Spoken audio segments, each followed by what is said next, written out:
Hey everybody, it's Andy Kushner, host of The Wedding Biz. If you are new listening to us for the first time, we welcome you to the community. Very excited to have you. Check out the archive. There are amazing interviews going back about a year and a half. And if you are a fan and are checking in with us once again every week, we thank you so much for your support and your interest. I am so excited to bring this podcast to you about luminaries in the event industry to bring us all education and inspiration. And today's guest is no exception to that. Let me first mention that if you missed last week's episode, you've got to check it out. CC Johnson of CC New York. Fantastic conversation and interview. Sean Lowe was the co-host on The Next Level for that episode, so be sure to check that all out. So this morning's guest is Jennifer Zabinski of JZ Events. I went to see her at her office in New York City. Always a trip going to New York. Jennifer considers herself a planner first, and she always hires outrageous designers, and the partners that she brings on are a who's who of the industry. Jennifer's clients include hedge fund luminaries, fashion insiders, socialites, and sports stars. And I want to urge you to check out The Next Level following this segment. My co-host Melissa is back from Bridal Fashion Week, so she joins us, and we tease out some of the highlights of the interview and deliver them as specific tactics to help you raise your business to the next level. So be sure to check that out. I have something really special to talk about. It's our sponsor for today, and believe me, we check them out thoroughly. We don't just take anyone. So I want to say that if you need more presence in the market and you're wondering how to accomplish that, you need to check out OFD Consulting. They are an award-winning publicity agency that focuses on the wedding industry. Their client portfolio ranges from top-tier planners and venues to well-regarded national brand and industry thought leaders. OFD Consulting has placed clients in a slew of popular online and offline publications, and they also have a service dedicated entirely to B2B press. So for those looking to elevate your brand reputation among peers through online mentions, guest articles, podcasts, and speaking engagements, you've got to contact them. And one more piece of information I want to tell you, that if you are a small business, and most of us are, and you want to dip your toes in the PR waters, check out the OFD Collective, which is a 3-tier membership with robust educational and coaching opportunities along with ongoing press leads. So check out ofdconsulting.com. Enjoy my conversation with Jennifer Zabinski.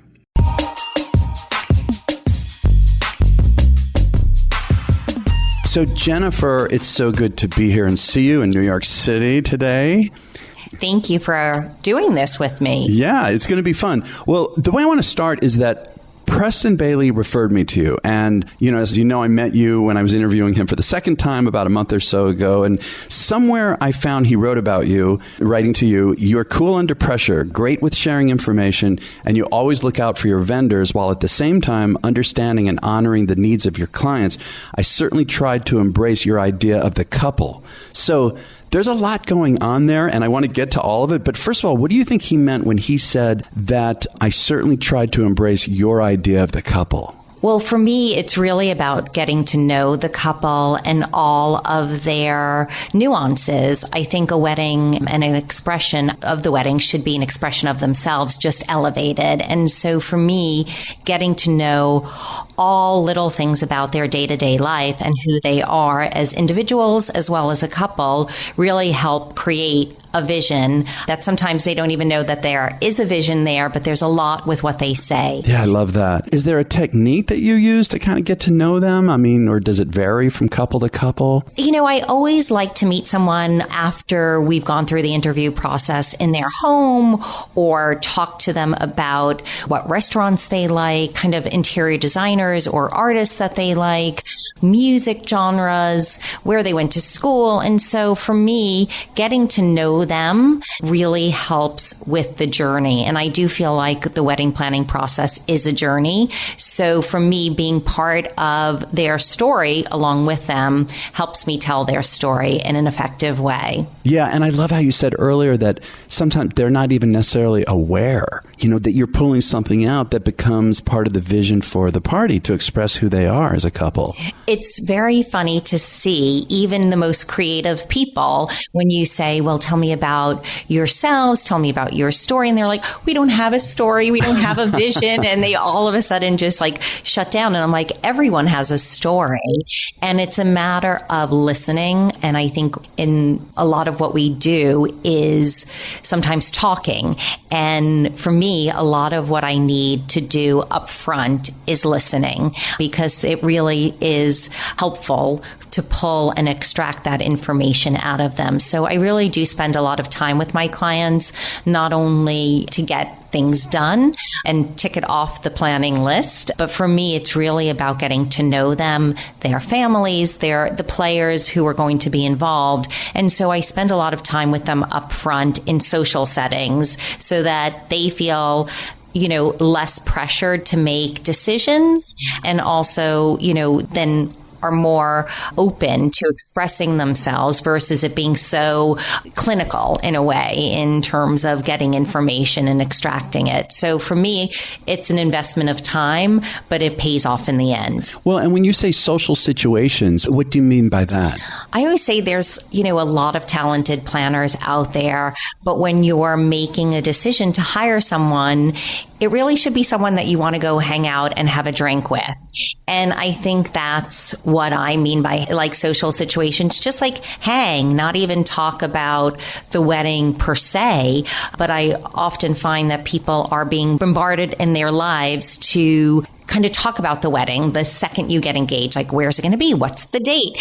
And I think they're so pressured to have all of these answers that sometimes it's just nice to not talk about the wedding, but talk about, what's going on in their day-to-day lives and what makes them tick in a normal situation versus in the engagement situation. Which then does give information about the wedding that's coming up. Yes. Yeah. Because for me, I always say to couples that, everyone wants to say like, what was the most magical wedding that you've ever planned, or what makes for a great wedding? And I really think it's about integrity. I think an event needs to have integrity. And when I say that, I mean that it has to reflect who the couple is and who they are in their day-to-day lives, but elevated. And if it doesn't have their solar stamp on it, people in that setting are going to feel it. And when, they want, the guests are there to celebrate who they are, not who they want to be or who they, never thought they would be. It's really about who they are as a couple.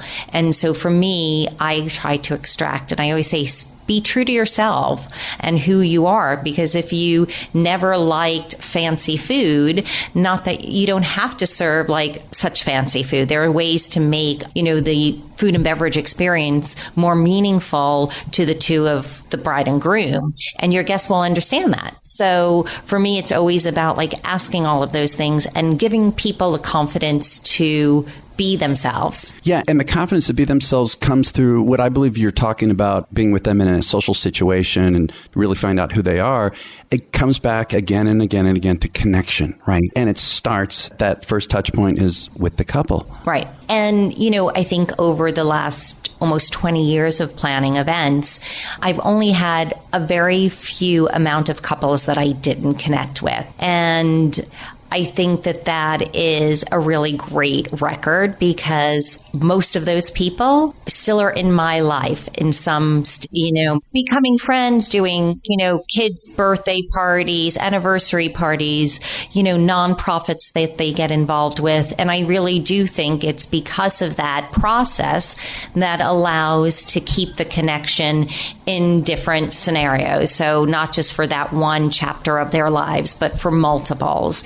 And it's really an honor to be a part of that journey with them, because you're seeing them at such a vulnerable time in their lives, a happy time, but they're on a different path. And so for me, to be a part of that is really meaningful. Well, and you become a confidant in a certain way, especially around the vulnerability. Yeah.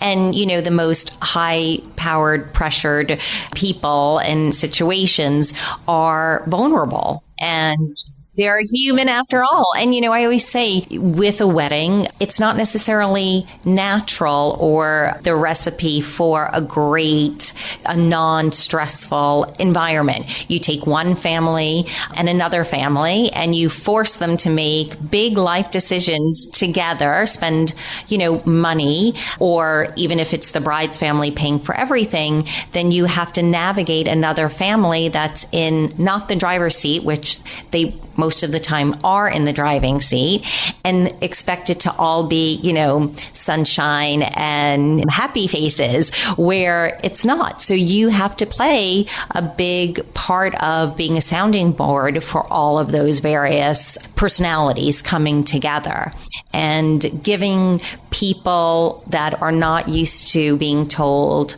that's not your decision, you kind of need to take a back seat right now, and making them feel comfortable with it is, sometimes not a comfortable place for people. Yeah, and I would think that that's a highly developed skill that you have. I mean, I've heard some people talk about it in terms of almost being like a therapist at times. Oh, I think... Or more than at times. Probably 50% of what I do is therapy and getting people through this part. And again, I always say the calmest bride has her moments and she's entitled to those. And I always say I look at clients and how I look to myself when I'm a client, what I expect from a service provider. And that's what I give to my clients because I'm demanding at times, many times. But, that's what they're paying for and that's what they deserve. I always say, you're entitled to have a little moment or two or you tell three. Them that, you verbalize that. That's great. It gives them permission, doesn't it? It does. And I'm going to call you out when it's gone too far. See, I like that too, because then when the time comes, they know I have your back, but now you're taking it too far and you got to stop. You're getting in your own way. And that's where I do feel, again, coming back to that initial kind of courting period, because obviously in sales, you are courting people. But then once you're in the relationship, you kind of need to it's not always going to be smooth sailing. And so if you have a strong foundation, like any relationship, you'll get through those, times when you have to say no and the person will respect you. I was going to say they know where it's coming from, why you're doing it, which is to help them get to a better place. And I think when it crosses the line, you have to rein people back in. And I think that people appreciate it, not necessarily right there in that moment, but they will appreciate it in the long run because they know that you have no agenda, but to get them where they want to be. Mm-hmm. I'm going to want to come back to this in a moment, but I would love to know, in terms of how you came to understand this and to get to the level that you've come to, is there a pivotal moment, let's say when you were growing up, childhood, whatever, in your early years, that influenced not only who you are today, but that led to you entering the event industry to begin with? I was definitely a child growing up in a very academic world, and your parents, my parents and my siblings, and at the age of 13 wanted to start working in the restaurant business. Because were they in the restaurant business? No, I just loved the whole experience of dining, and I would say I would make a great waitress. And my parents were like, what do you mean? I'm like, well, it's so nice people come to dine, but there are, that waiter or waitress is part of your dining experience and they can make or break your experience. You even thought of it like that at the age of 13? I did. That is interesting. And so I wanted to do it. And my parents were like, well, you're not old enough even to work. And I persuaded a new restaurant that was opening in the summer to have me just bus tables. Wait, at 13? So yes. You just went on your own and without your parents knowing or something like that? Yep. Come on. Mm-hmm. That's great, and they're like, Jennifer. You don't even have a working permit. I'm like, it's okay. I'll talk someone into it. Uh-huh. And I was working for a restaurant and bussing tables. But then I started to look at the operation of everything and come up with systems to make it run more efficiently. Wait a minute. Did you go and talk to your boss about this? Yes. And I would, as a bus person. Do you remember any in particular? Just like little things just about the coffee and having instead of just opening a packet of coffee and putting it into the filter every time you needed it, to have several stacked up and pre-opened, doing all of these different things that would, if you went over to a table and greeted them, I would separate the salt and pepper shakers so that people like the maitre d' would know that that table had been greeted, even if they didn't have their order taken, that there was a touch point there to the people sitting down. And so little things I started to implement. And then slowly I became a waitress. Then I was doing their books every week. And at the age of 13. Wait a minute. At the age of 13, you were starting doing their books? Yes. How did you know how to do that? I just liked math, and I loved, my grandfather was a banker and a meticulous man about keeping singles all in the same way and organizing money. And he had a coin collection. So I was always organizing money.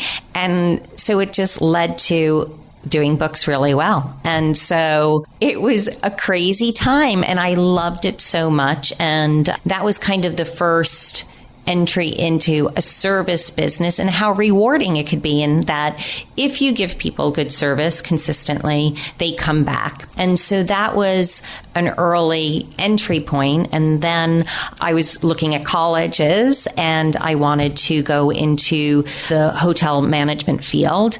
And because maybe you would have done restaurant. There's some overlap. Right. And Cornell did have a food and beverage program, but I felt as if restaurants, you're at the mercy of the owner sometimes in terms of where and the career path, unless you're owning a restaurant, you're outright. And I felt that given my drive, as one would say, or resilience and persuasiveness, I knew I wanted to kind of climb that ladder. And so I felt like the hotel environment had more of a career track and ability to prove yourself and move up quickly. What were some of the key things that you learned while you were there? I think for me, and I've always been and still am very involved in Cornell, and I had always wanted to do events.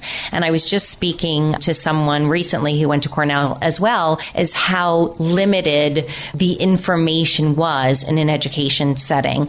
And so I do still recruit from Cornell every academic year and during summer and provide internships, because I think in events, unless someone's going to give you an internship, it's really hard to study it within a book or, online curriculum. And so for me, in Cornell, being at Cornell, I really felt the people that I was exposed to, and really icons in the industry, were so open and accepting at a very early age. And networking was such a big part of, even at that time, we always, as students, came back to New York for the New York Hotel Show.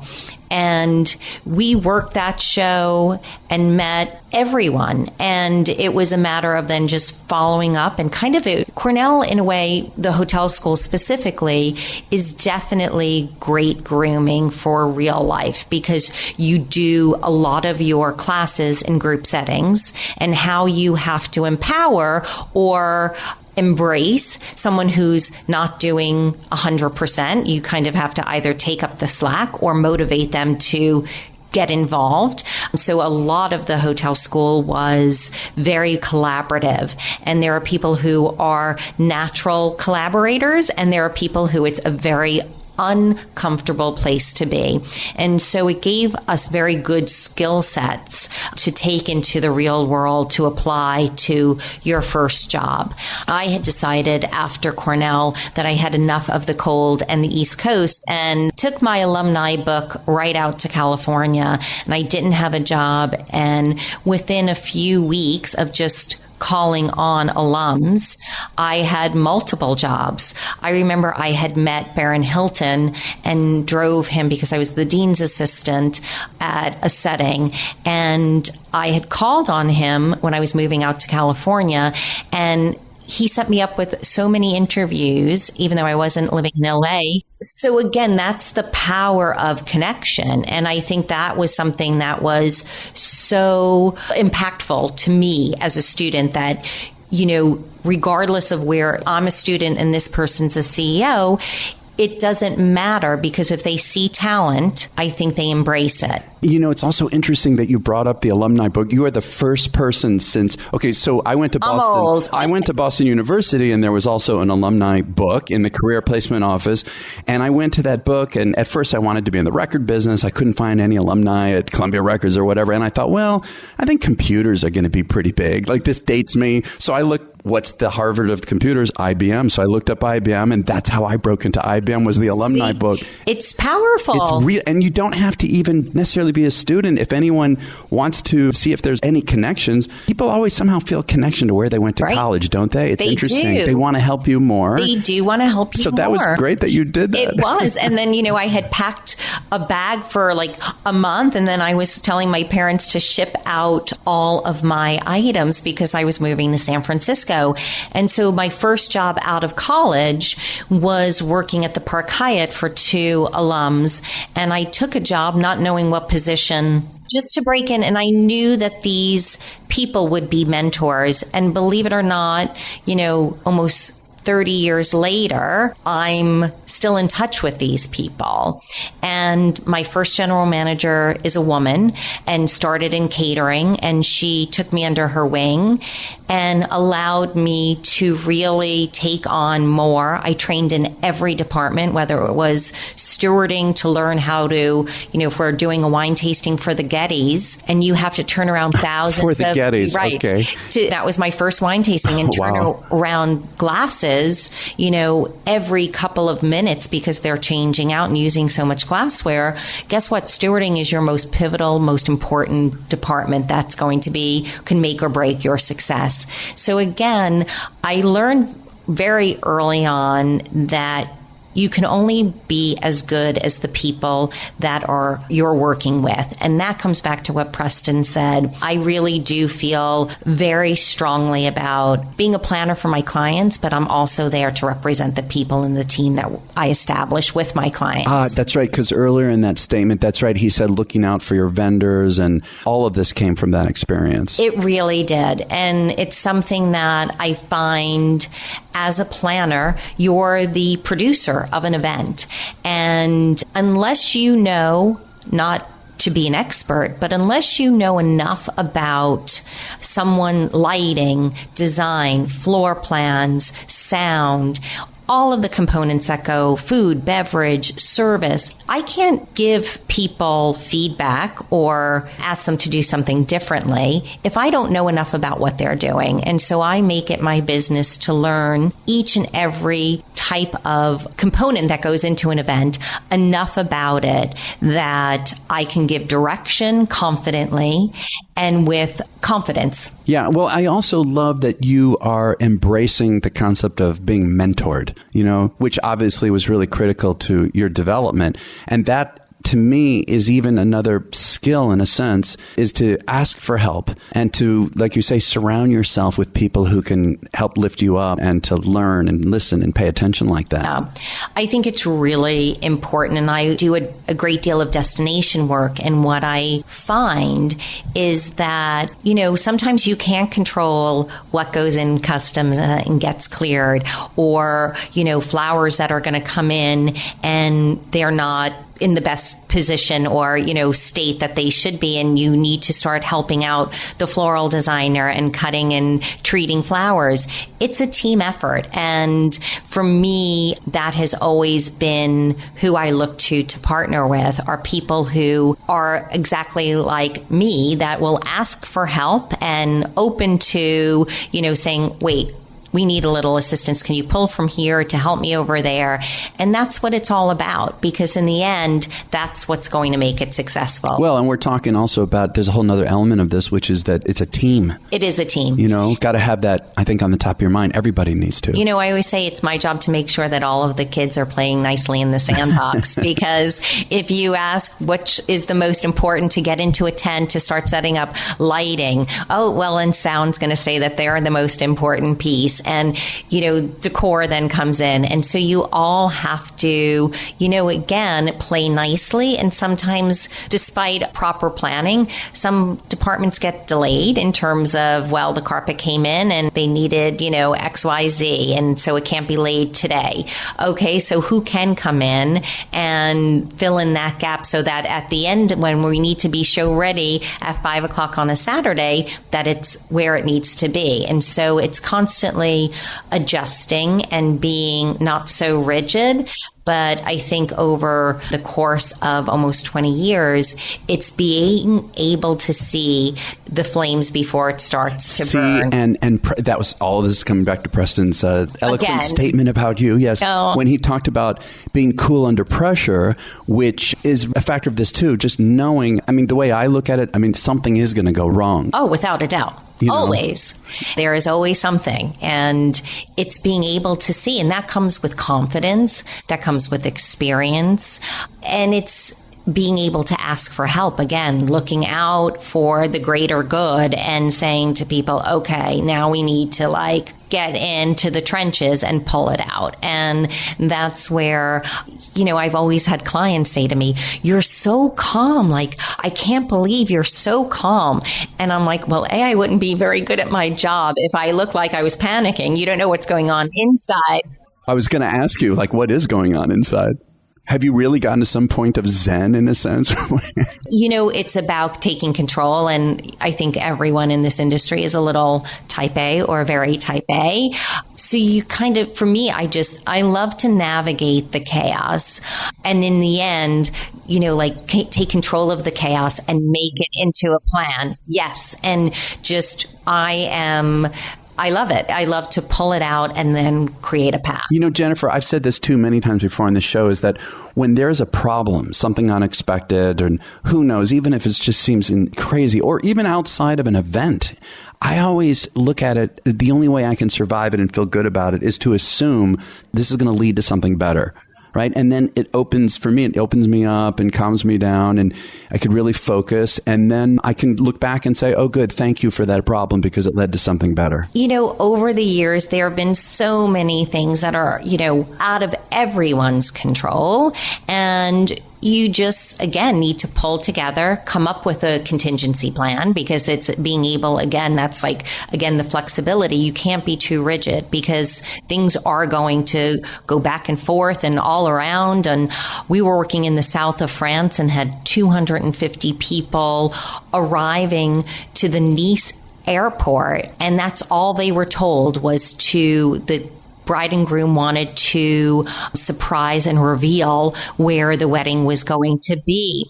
So they paid for everyone's hotel accommodations, and basically all that was communicated was that on Thursday morning by 1 o'clock, the latest in the afternoon, they would be greeted at the Nice airport, and then they would be transported to where the wedding festivities would be taking place for the next 5 days. And we had all of that planned, and we were picking people up accordingly in small vehicles. And then the French love to strike in summer, as everyone told me when I was there. No one likes to strike in the winter. They like to strike in the summer because then they can enjoy themselves. So the taxi cabs started to strike because Uber had just come to France and Paris and in the south of France. And so the taxi cabs were not happy with Uber. So they decided to strike. And so what they do is they block off every entry and exit. But no, because they had blocked off every entry and exit point. And as an American working over there, it was a very eye-opening experience, because I kept saying to the police and security, what if someone's ill? This is dangerous. And they said they would make an exception if it was an ambulance. So we had all of these people coming from Asia and Brazil and all over the world.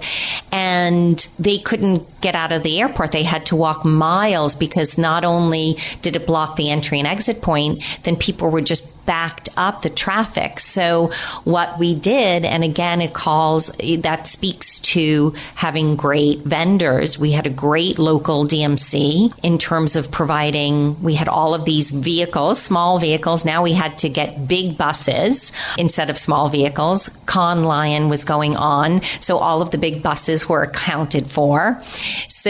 But they pulled it out. We had a holding area in the airport. We had refreshments for guests coming. And so we just moved them in packs and, knew it was not going to be the best experience, but had we not jumped in and gotten that room in the airport and gotten big buses, it would have been a nightmare. But you just have to rethink it, pull together. And two of the girls who work for me got up at 2:00 in the morning before the strike was going to happen. Oh, so is that when you found out, basically? We found out early on because they have to advise the police and the government that they will be striking. So it goes from the government, it becomes an orange zone and then a red zone.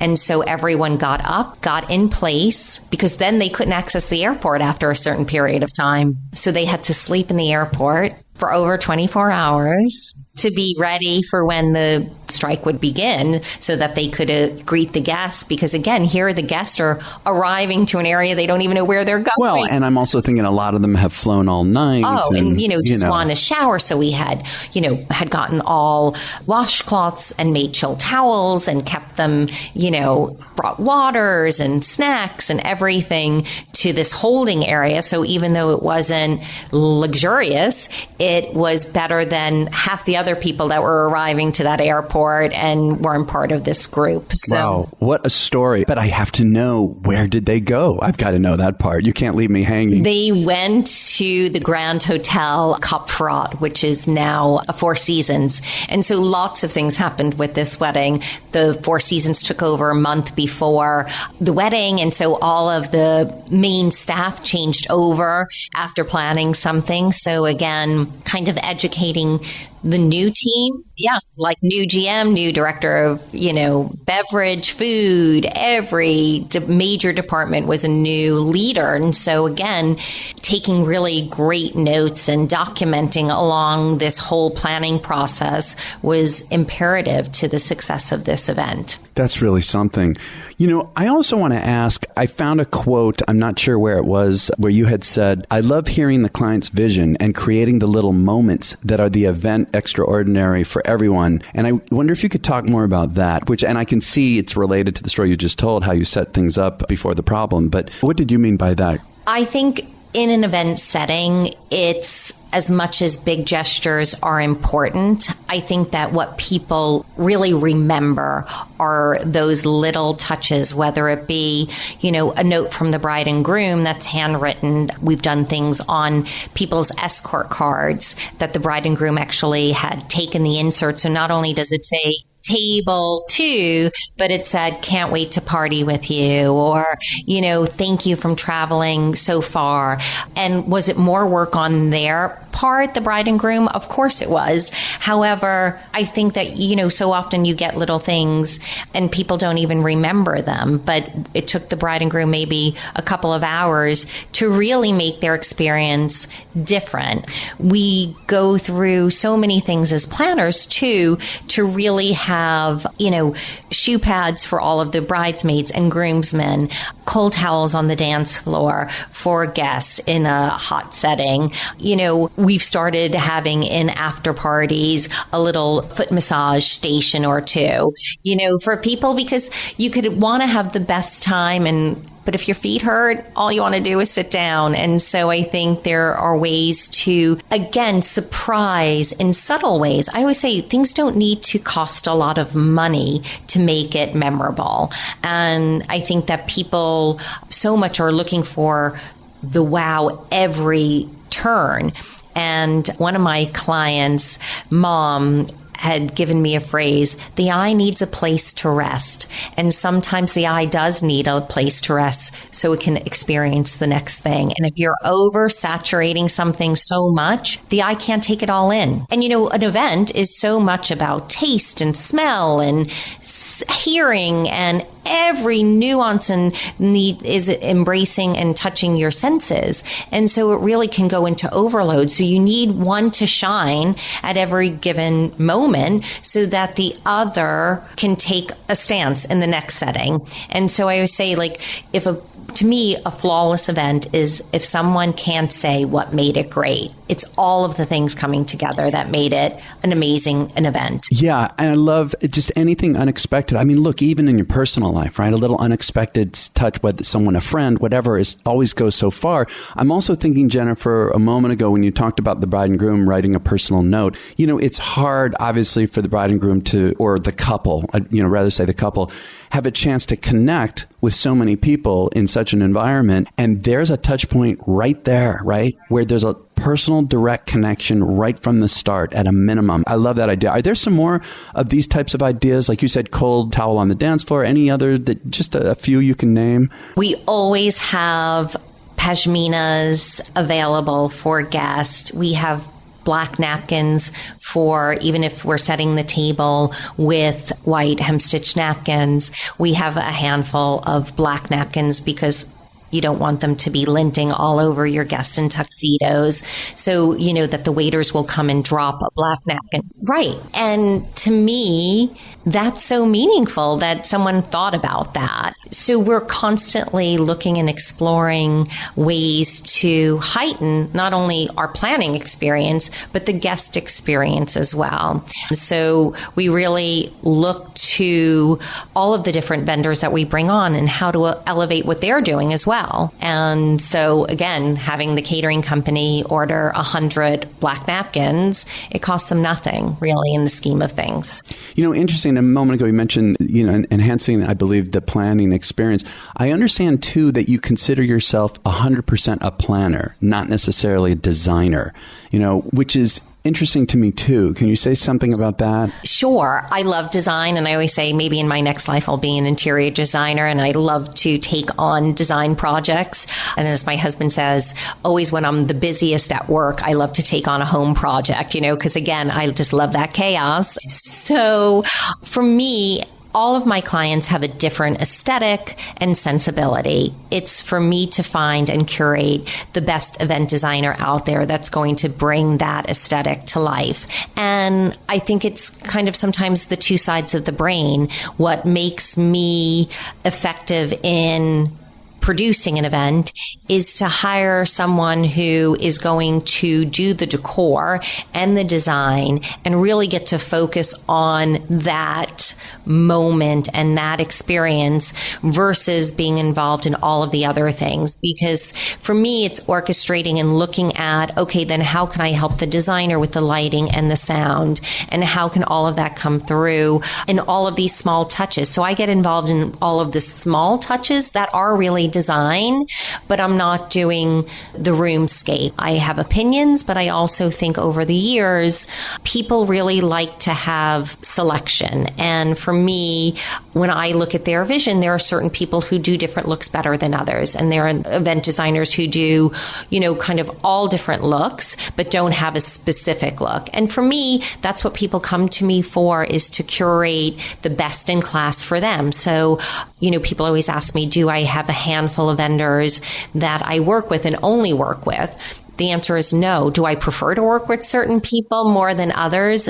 Yes, but every one of my clients has a different set of objectives that I'm trying to fulfill, and will look and learn and educate them about what makes one vendor different than the other. Well, how do you go about, though, finding that out? How do you go about finding, whether it's destination, right, that's a whole nother ballgame, whether you fly someone or you get someone local, but how do you suss out the different possible choices? Well, sometimes people are more minimalistic than over the top. So that's a good start. I also say to clients, don't tear sheet magazines that are just wedding magazines. Tear sheet interior design magazines. Show me what feels, even if it has nothing to do with a wedding setting. Show me a living room that speaks to you, a color palette that speaks to you. I designed an entire wedding based on one image from someone's garden room room in their house, and it came through in everything. It was lush, but it wasn't precious. It just was a little askew and a little off, and it wasn't precise, and it was overgrown and kind of this chaos. It was organized chaos. So that one picture showed me what the bride was looking for, and probably 100 words or so couldn't have done what that one image did. And so for me, I think we've come into this world of Pinterest, which is a blessing and a curse, because you ask brides to start pinning things just to kind of articulate in an image what, romantic is to her or him, because for everyone, romantic can be a completely different thing. And so you need some visuals to kind of be an aid, a visual aid. But then on the flip side, I've had people pin like 1,000 images. And I'm like, okay, tell me what you like about each one of these images, because it's all over the map. But once you start to hear what they are responding to, that's what I use to then curate a list and vet vendors for them. And how do you do that? That is, to me, sounds so complicated. How do you vet the vendors, the partners?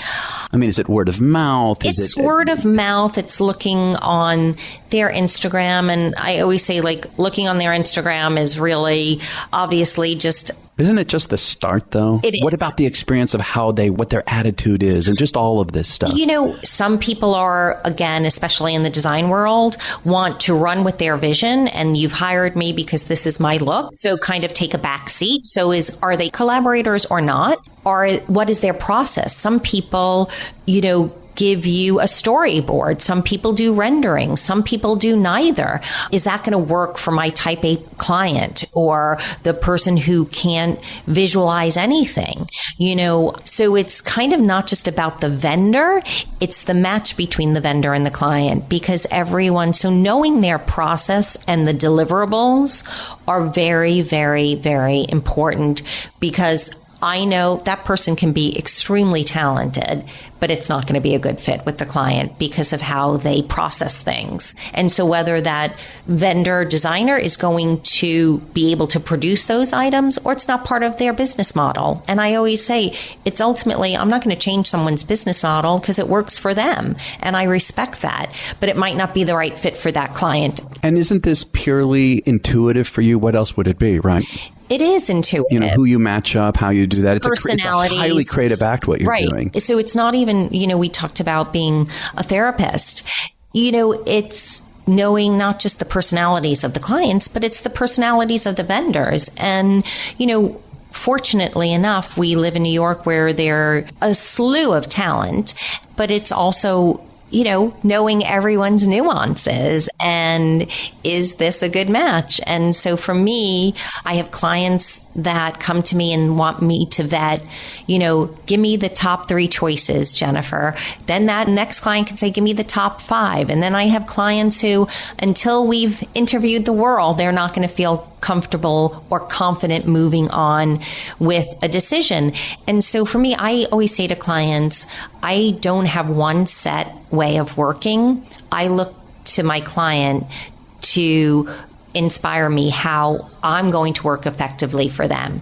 So are they email people? Are they in-person people? Are they text people? Are they, so many simple things. Are they people who like to get an email that has a laundry list of to-dos? Or are they a person who want me to break out each email and say, okay, design, here are what you need to do. Catering, here's what you want to do. And it's amazing how that strengthens my relationship with them, because I'm aware that it's not just my way of working. I have to work with them for it to be successful. That's a really interesting point. I mean, every couple, and has their own unique kind of way, and you've got to figure that out and then... Right. Like we all do timelines for people and say, okay, here are these milestones that you need to do. Well, if your client is not a year out thinker and decision maker, guess what? that time, like, throw it in the garbage, and you need to make it work. Again, it's like always thinking about contingencies. Okay, how's it going to work? And that's what I love to do, is really to get into the headset of the client and pull it out. So maybe I should have been a therapist. I don't know. Well, and can you tell me another story, maybe another favorite story? Like you told the one in France, that was really fascinating to me. Not just that has challenges necessarily, but just one that you in particular really stuck out for you. Well, this wasn't a wedding, but it was working in the British Virgin Islands, and we were doing a week-long experience for one of my grooms who was turning 40. And so they brought me on to do this week-long excursion for 20 of their friends. And so we had the clients and their friends on 3 different yachts, and we were working on different islands every day. And so what everyone says, was it glamorous? Was it you were on a catamaran? And I'm like, no, we were on a catamaran carding, every day was different sound on a different island. Every day was different, rentals that needed to get on from one dock. So, we would be holding things on barges and catamarans one at a time. So it was like, it definitely took the loading dock schedule to a different level, because you were really, and then you could be going from island to island, and the tides are not in your favor. There's such unpredictable factors, and it was fascinating to orchestrate. It really was. Again, I hired a local DMC who knew the islands and knew everyone on the islands and could make magic happen in the middle of the night, because sometimes if you couldn't get in when you thought you were, guess what? You were working overnight. And then where were you staging things that were supposed to be in a different place, and just being militant about the orchestration and the organization of items, like what goes into a catamaran when you're traveling around with it, that needs to come out first, because if it's buried in the back, you're not getting it out. So it was just a fascinating experience, and we were able to create different looks for each day. And then after sailing to different islands for the first part of the trip, we then landed on Necker Island, which is Richard Branson's island. And I was staying next to, he's actually on island sometimes during events. And I was lucky enough to stay right next to him and his wife. And every morning I would go and start orchestrating and breaking down and staging things for the next event on island. And finally he said, I've never seen someone so hands-on.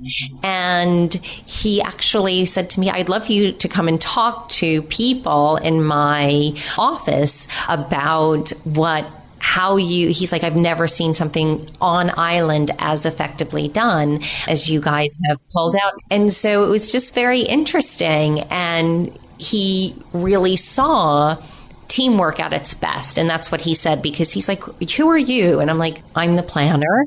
And then he's like, well, who are they? And I'm like, they're the design team. And he's like, but I saw you up all night with the draper. And I said, well, things got delayed and he was draping, and I didn't feel like it was, my job was to keep him motivated and up and fed. And, but it was ultimately, he pulled it out, and he pulled it out because we were there supporting him. I couldn't drape it. You know what I mean? So the best I could do was make sure that staying up all night was as comfortable it could be for him. And so it's just little things like that. And we told him then to go to sleep, and me and my team struck the whole event from the night before. So we took all of the vases, all of the vessels, all of the decals, everything. We struck it. And so that design team could re-energize themselves for the next event. Geez, and I imagine too, I'm also thinking about from a business perspective, building this business, managing this business, all the intricate details.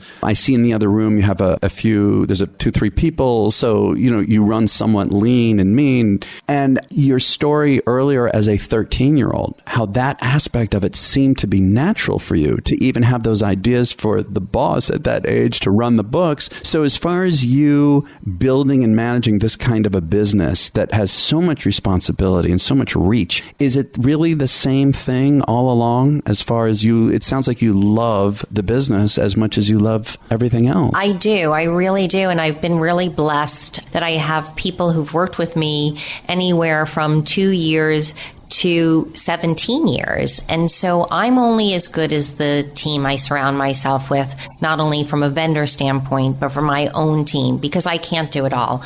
I'm a mother of 2.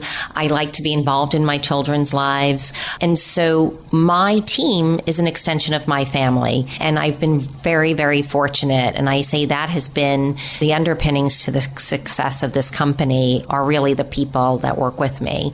And I live that every day. And so I want them to have balance in their lives. And that means, do we work crazy hours? Yes. And is there going to be balance on a weekly basis, a daily basis? Sometimes no. But then when I can give them time off and when I can let them be and recharge, it's so important. And I also know I take time to, when I assign myself a second in command to me on an event, I know what's personality-wise going to work with the client. Some are more demanding, some are more casual, some are more rigid. And then I look to my staff who can handle that personality type too, and who's, we're all good at everything we do, but there are areas that we enjoy more than others. And so I really like to try to position my team with things that they're not only going to excel in, but also enjoy at the same time. Before we start to wrap up, you also mentioned with this balance having 2 kids. How old are the kids now? 14 and 8. Wow. So for 14, 15 years, while you've been building this business and doing this business, how have you been able to approach, I was going to say balance, deal with being a mother, being a wife, and an entrepreneur?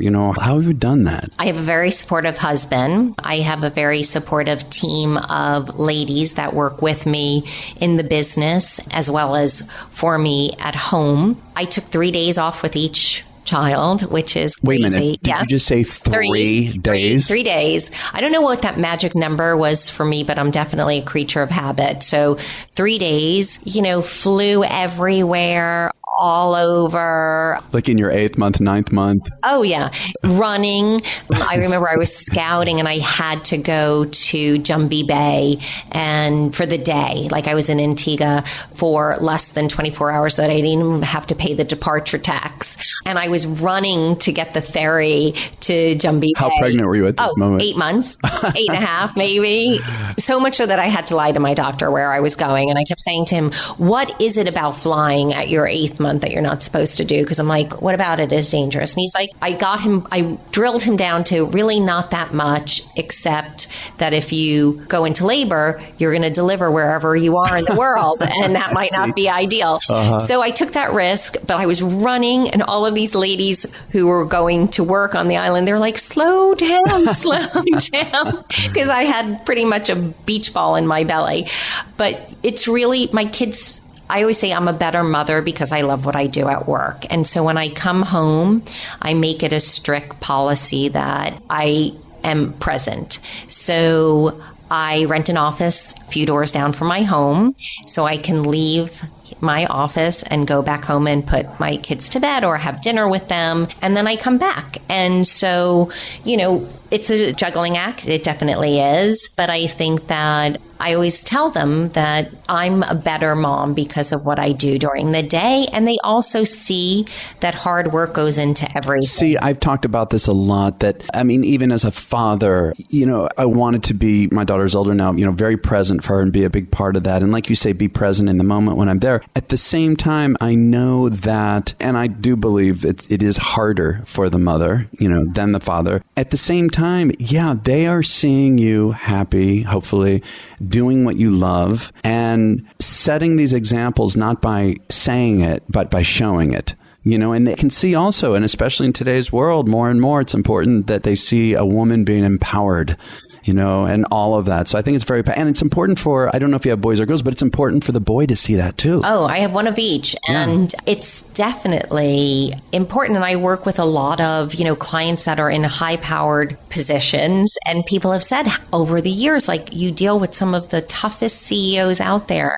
And how do you do it? And I'm like, well, I know what they need. And, sometimes they don't need a yes person. They need an explanation. And if you're confident in what you're saying, people might not like the answer, but they'll take the answer. And I think that those are, I try to embed those lessons when I've had a challenging day to tell my kids and share. Not only do I want to hear about their day, but I want to share mine. And, my daughter's like, well, Mom, you own the company. You don't need to listen to anyone. And I'm like, I have all my clients to listen to. And she's like, well, what if they ask you to do something that you don't necessarily like to do? And I said, it's like in school, the teacher might ask you to do something and you may not like doing your math drills, but guess what? There is a method that needs to be followed to get to the next step. And I think that that's something, and I've also shared over the years people that they've met, like such creative people. And so for me, and as a mother and as an entrepreneur, there are so many different paths that one can take, and giving the respect to different choices. So just because someone's a CEO of a bank or CEO of a, cupcake company, they've had a journey to get them to success. And it's a different path sometimes and a different career path, but as difficult and as rewarding. And so, again, did my parents love the fact that I was working in a restaurant at 13? No, probably not. And would they at that moment thought of a different career path for me? Yes. But when they see my success now and my happiness, they're happy that they let me go on that road and wonderful. That journey. So I think as a parent, that was a very good role model to have. So Jennifer, what is the best way for people to find out more about you and to reach you? Social media, website? I think social media is also a very impactful tool, but I'm also love to meet people in person and call my office and get to know people. I always say that, I've met with people from all over the world. When they come to New York, I make time for them and clients and partners. I'm always looking for new talent I love to educate people, and I love to be educated. So I'm open to meeting new people all the time. All right. And we will put links in the show notes, but your website is jzevents with an s.com, right? Yes, that is correct. And your social media handles? Is JZ Events. Same thing. Great. Thing. Well, this has been so elucidating, so wonderful. Thank you, Jennifer, for taking this time with me. Oh, it was my pleasure. I've really enjoyed this. It went by so quickly. It did. Thank you so much. Thank you for listening to my conversation with Jennifer Zabinski. Be sure to check out the show notes at our wonderful website at theweddingbiz.com. And don't forget to check out our network, theweddingbiznetwork.com. And that is with Julie Sabatino, the stylish bride, gives amazing styling tips. You've got to check it out yourself in the industry and also tell your brides about it. Melissa spent the whole week at Fashion Bridal Week with her, and they had a great time. Also, if you enjoyed this episode, please share it with your friends and colleagues and review it. Giving us top ratings helps people find us, so we appreciate that very much. Don't forget the next level following this with Melissa and I reviewing the highlights of the conversation. And be sure to tune in next week for our guest, who is the incredible photographer, Andre Mayer. Really wonderful, touching story. So we will talk to you next week. Thanks for listening to The Wedding Biz.